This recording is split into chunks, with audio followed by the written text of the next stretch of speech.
It's Monday, July 22nd. The crew of Expedition 36 has launched a new week on orbit with a day filled with science and station maintenance.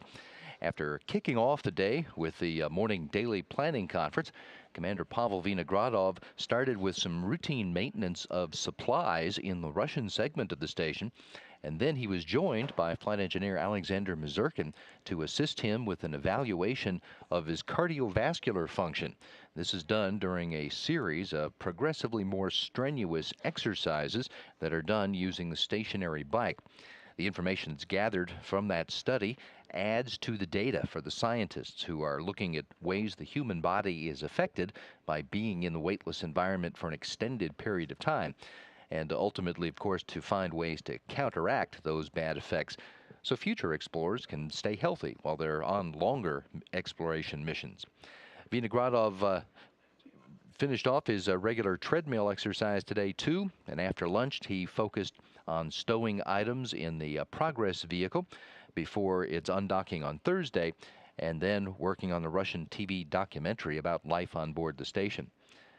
Alexander Mazurkin had his own daily exercise, as all crew members do each day, and spent part of his day on routine maintenance tasks for the Russian segment, and his afternoon working with Fyodor Yurchikhin on a Russian experiment that's looking into new ways to identify the locations where a pressurized space station may be leaking some of its pressurization.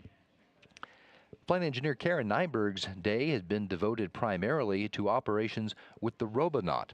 She set up the Robonaut 2, the R2 robot, in the Destiny laboratory, as well as the teleoperations equipment in Destiny, in order to monitor the operations with the commanding of tasks of the Robonaut from the ground. The Robonaut is a test bed for evolving robotic operations in space and demonstrating what a robot can do, as well as help the developers as they test the boundaries of what a robot might do in the future, including help a human crew with tasks inside the station and perhaps someday outside the station as well. Flight engineer Luca Parmitano kicked off his week in the European Space Agency's Columbus laboratory. He's reinstalling the microscope and the spectrophotometer in the biolab. They were removed for refurbishment back in 2011. The start of some biolab maintenance is in advance of an extended period of ground testing and commissioning to demonstrate that facility's ability to support some upcoming experiments on the effects of microgravity on a variety of biological organisms.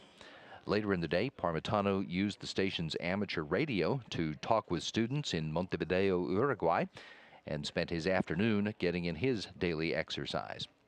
Flight engineer Chris Cassidy started off the day with his exercise and then moved to cleaning the smoke detectors in the Kibo laboratory module. He also spent some of his time helping Karen Nyberg with the Robonaut, and then moved on to setting up the fluids integration rack for the physical sciences investigation called Advanced Colloids Experiment Operations. It's the first in a series of microscopic imaging investigations of materials that contain colloidal particles. They're looking into the flow characteristics of these particles and the ordering effects the particles have on the materials in question. Looking ahead to Tuesday, there'll be more Robonaut operations and biolab maintenance, as well as packing Progress number 50 prior to its undocking.